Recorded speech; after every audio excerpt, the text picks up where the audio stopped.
नमस्कार, welcome to career 247। मैं हूं प्रशांत धवन। पूरी दुनिया आज के समय बात कर रही है ऑपरेशन सिंदूर की। इसकी वीडियोस वायरल हो चुकी है। आप इंडियन आर्मी के पेज पे जाओगे, इन्होंने तो देखिए बिल्कुल प्रॉपर प्रूफ के साथ इधर देख पाओगे यहाँ पे आप कोटली गुलपुर, इधर किस तरीके से हमने अटैक किया है। यहाँ पर ये जो टेरर ट्रेनिंग कैंप्स है, कैसे इनको डिस्ट्रॉय किया गया, ये सारी वीडियोस यहाँ पर डाली है।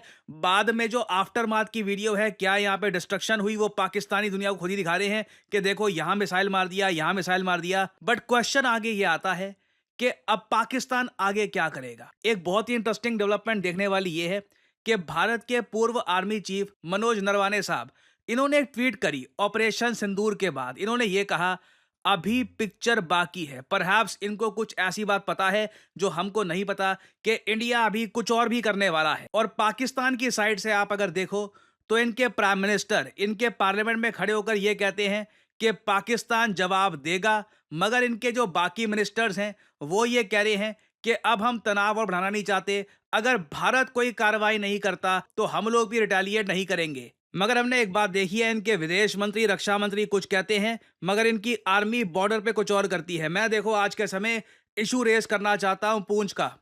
लाइन ऑफ कंट्रोल कर लगातार पाकिस्तान सीज फायर कर रहा है, और अब तो देखिए पाकिस्तान सिविलियंस को अटैक कर रहा है। जो सिविलियंस के घर हैं पूंछ डिस्ट्रिक्ट में, जम्मू कश्मीर के, वहां पर लगातार अटैक किया जा रहा है। एक गुरुद्वारे को भी टारगेट किया गया है। और सैड नंबर्स हमारे सामने हैं। पाकिस्तान की जो शेलिंग है, अगेन आपको याद होगा मैंने कुछ टाइम पहले वीडियो बनाई थी कि पाकिस्तान ना अपनी साइड, जो इनकी साइड की जो बॉर्डर है, वहां पर आर्टिलरी डिप्लॉय कर रहा है। आसिम मुनीर भी वहां पे आया था। इन लोगों ने एक्सरसाइज भी वहां पे कंडक्ट करी थी, युद्ध अभ्यास भी किया था। और मैंने आपको बताया था पाकिस्तान आर्टिलरी का बहुत यूज करेगा, और ये चाइनीज आर्टिलरी लेकर आए हैं इस बार, और इसका ओपनली ये लोग यूज कर रहे हैं। भारत के 15 सिविलियंस पाकिस्तान की आर्मी ने एलओसी के पास मार दिए। इसमें से 43 लोग बुरी तरीके से इंजर हुए हैं। कई लोग रिलोकेट कर रहे हैं, पीछे जा रहे हैं। और निहत्ते सिविलियंस को इस तरीके से मारना, ये पाकिस्तान जैसा कंट्री कर सकता है। हम लोगों ने देखिए पिन पॉइंट एक्यूरेसी के साथ जो आतंकवादी है पाकिस्तान के, अब तो ये बात क्लियर हो गई है ना कि मसूद अजहर के परिवार के लोग मारे गए। मसूद अजहर का जो हेडक्वार्टर था जैश ए मोहम्मद का, वो हमने डिस्ट्रॉय किया है। जो आतंकवादी ट्रेनिंग कैंप से पाकिस्तान में, वो डिस्ट्रॉय किए हैं। मगर पाकिस्तान सिंस हमारी फौज से नहीं लड़ पा रहा, पहले हमारे टूरिस्ट मारे थे इनके आतंकवादियों ने, अब इनकी आर्मी हमारे निहत्ते सिविलियंस पर बॉम्बिंग कर रही है। और ये वीडियो आप देख पाओगे जम्मू कश्मीर के पूंछ डिस्ट्रिक्ट की है। यहाँ पे ये जो घर है इस तरीके से जल रहे हैं। पाकिस्तान अंधाधुंध आर्टिलरी फायरिंग कर रहा है। कई इनोसेंट बच्चे भी यहां पर मारे गए हैं।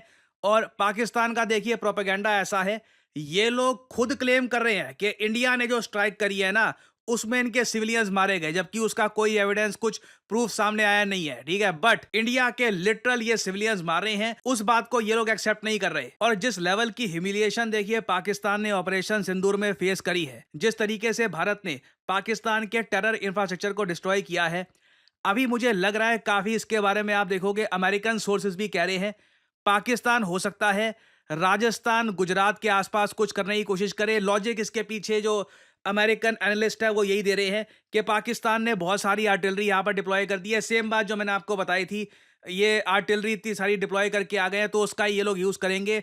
आई थिंक कहीं ना कहीं इंडिया को एक डिसीजन ये लेना होगा, फिर से इंटरनेशनल बॉर्डर क्रॉस करके ना राफेल फाइटर जेट्स के साथ, या फिर परहैप्स इवन हम यहाँ पे मिसाइल्स यूज कर सकते हैं, इनकी आर्टिलरी को टारगेट करना शुरू कर दो।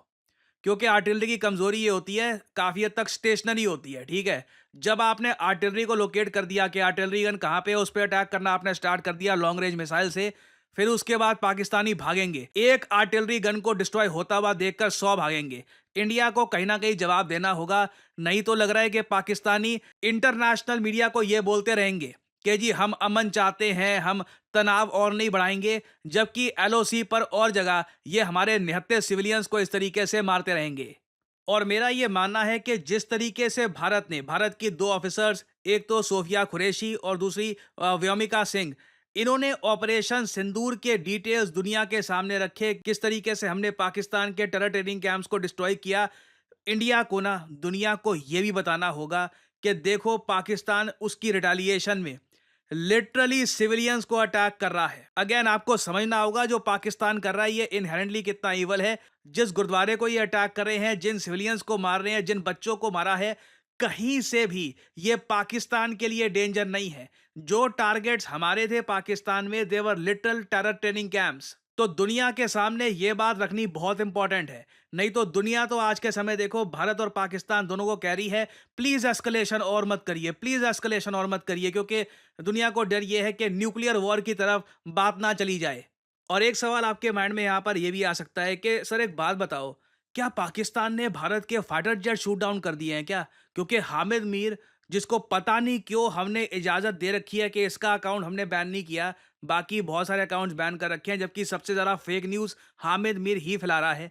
हामिद मीर तो खुलकर कह रहा है कि देखिए इंडिया के बहुत सारे, एक रफाइल, एक सुखोई, मतलब कुछ भी अनाप शनाप कुछ भी नंबर यहाँ पे ये बोल रहा है। और आप एक बात नोट करना, मैंने प्रीवियस वीडियो में आपको बताया था कई अकाउंट्स हैं आज के समय सोशल मीडिया पर, उस अकाउंट पर फोटो लगी होगी भारत के झंडे की, मगर वो अकाउंट बहुत ज्यादा इंडिया के अगेंस्ट बात करेगा। और उस अकाउंट की हिस्ट्री में आप जाकर देखोगे, पता लगेगा कि ये अकाउंट तो प्रो पाकिस्तान ट्वीट्स भी करता है और पाकिस्तानी लोग फॉलो करते हैं इस अकाउंट। हामिद मीर जैसे जर्नलिस्ट, जिसको पाकिस्तान कहता है कि जी बड़े महान जर्नलिस्ट हैं हमारे, वो इस तरीके से फेक न्यूज फैला रहे हैं भारत के फाइटर जेट्स के बारे में। अब इधर देखोगे, यहां पे हामिद मीर कहता है confirmation of Pakistani claims from India. अब नीचे एक ट्विटर का ये अकाउंट है तेजस्वी प्रकाश का। ना ये जो अकाउंट है ना तेजस्वी प्रकाश का, इसके अगेंस्ट कई लोगों ने रिपोर्ट करी, मैंने भी रिपोर्ट करी है। और थैंकफुली जब मैं वीडियो बना रहा था तब इस अकाउंट को विदहेल्ड कर दिया गया है। अब देख पाओगे जो इंडिया का झंडा लगा के यहाँ पे रखा हुआ था और ये अकाउंट इंडिया के अगेंस्ट स्टेटमेंट दे रहा था, कुछ भी, कुछ 2-3 साल पुरानी कहीं से फुटेज उठा ली, किसी प्लेन क्रैश की, बोल दिया ये रफाल गिर गया है, ठीक है। और फिर उसके बाद पाकिस्तान के वरिष्ठ जर्नलिस्ट ये हामिद मीर, अब देखोगे वहां पे इंडिया का झंडा भी गायब है, the account has been withheld in India. Mohammed Zubair जो इंडिया के एक फैक्ट चेकर है, उसने भी यहाँ पर बोला था कि मोस्ट प्रॉब्ली ये अकाउंट इंडिया का है भी नहीं। तो मैं थोड़ा सा इसलिए आपको बोलूंगा, पाकिस्तान का डिसइंफॉर्मेशन ऐसे चल रहा है, ये अकाउंट बना देंगे, नाम इंडियन होगा सुनने में, इंडिया का झंडा भी लगा देंगे उस पर, फिर नीचे आप वो देख लेना जो वो अकाउंट है ना, बिल्कुल इंडिया के अगेंस्ट स्टेटमेंट दे रहा होगा, इंडियन मीडिया से सवाल पूछ रहा होगा और फेक न्यूज फैला रहा होगा। तो ये एक नया पैतरा है पाकिस्तान का। और थैंकफुली गवर्नमेंट ऑफ इंडिया ऐसे अकाउंट्स को बंद भी करवा रही है ताकि गलत न्यूज ना फैले। क्योंकि होता क्या है, अब जो भी आप कह लीजिए, हामिद मीर बड़ा नाम है, हामिद मीर कुछ बोल देता है ना, तो न्यूयॉर्क टाइम्स भी उसको सोर्स करके एक आर्टिकल छाप देती है कि हाँ देखो पाकिस्तान तो कह रहा है 3 फाइटर जेट गिरा दिए होंगे। और मैं आप सबको एक बात बता दूं, भारत का अगर मान लो कोई फाइटर जेट गिरा भी होगा, कुछ मान लो कुछ हुआ भी होगा ना, आप जानते हैं, मैं जानता हूं, हम लोग अपने नंबर्स नहीं छुपाते। चाहे गलवान हो, चाहे एलओसी हो, कारगिल हो, कहीं भी हो, जो नंबर्स होते हैं हमारे देश के सामने वो आ जाते हैं, ठीक है। और इसलिए अभी तक आपने देख लिया ऑपरेशन सिंदूर को बहुत टाइम हो चुका है, कहीं से भी भारत की तरफ से ये स्टेटमेंट नहीं आई कि हमारा जी रफाल गिर गया, या फिर पाकिस्तान जो कह रहा है 5 फाइटर जेट इंडिया के इन्होंने शूट डाउन कर लिए, नंबर बढ़ते जा रहे हैं हर एक घंटे में। तो ऐसा कुछ अभी तक हुआ नहीं है, कुछ इसकी कंफर्मेशन आएगी, भारत सरकार खुद बता देगी। और इंटरनेशनल डिफेंस एनालिस्ट को आप अगर देखो, फॉर एग्जांपल माइकल क्लार्क, वो ऑस्ट्रेलियन क्रिकेटर नहीं, माइकल क्लार्क एक बहुत ही फेमस डिफेंस एनालिस्ट हैं, रिसर्च पेपर पब्लिश करते हैं और इनकी कई किताबें भी हैं। इन्होंने रिसेंटली एक बहुत ही बेसिक बात बोली, पाकिस्तान इंडिया के फाइटर जेट कैसे गिराएगा जब इंडिया के फाइटर जेट पाकिस्तान में गए ही नहीं। जो बात मैंने आपको सुबह की वीडियो में बताई थी, ये जो पार्ट है, अगेन ये इंटरनेशनल मीडिया, ये रिपोर्टिंग नहीं हो रही, ये मैं आपको जो क्लिप दिखा रहा हूं, ये डिफेंस एनालिस्ट आपस में बात कर रहे हैं वेस्टर्न मीडिया के। Just on that, Yana mentioned this potential downing of Pakistan claiming that 5 Indian jets have been shot down, which seems like a lot. There has been some clips on social media which we're working to verify at the moment, but I don't think we can say with certainty whether they show fuselage of downed jets. We need to work out when those are taken. How plausible is? I mean, 5 jets would be a lot to lose. Well, yeah, I mean, I don't know how they've shot down any, because there's no reason for Indian Rafale aircraft, which is almost certainly what they were, to have left Indian airspace. If you look at the distances involved, I mean, Bahawalapur is 56 miles over the border.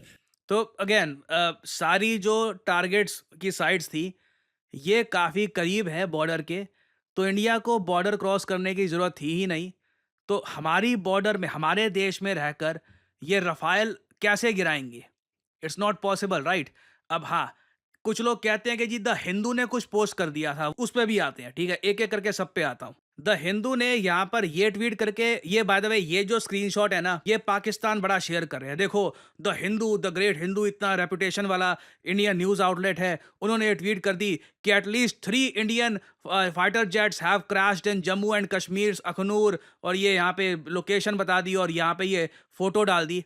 देखो, ये थोड़ा unfortunate है क्योंकि almost सभी India के journalist जो भी defence में रुचि रखते हैं, जो डिफेंस एक्सपर्ट्स हैं, सब ने बोला है ये जो नीचे दिख रही है ना फोटो, ये रफाल फाइटर जेट या किसी भी फाइटर जेट की नहीं है। दूर से ही पता लग जाएगा विंग्स कहाँ हैं, बाकी चीजें कहाँ हैं। ये एक फ्यूल टैंक है। काफी बार क्या होता है कि फाइटर जेट्स को जब और ज्यादा तेज उड़ना होता है, तब जो नीचे के फ्यूल टैंक्स हैं वो फाइटर जेट छोड़ देता है और ये जमीन पे गिर दिए जाते हैं। ये कॉमन प्रैक्टिस है।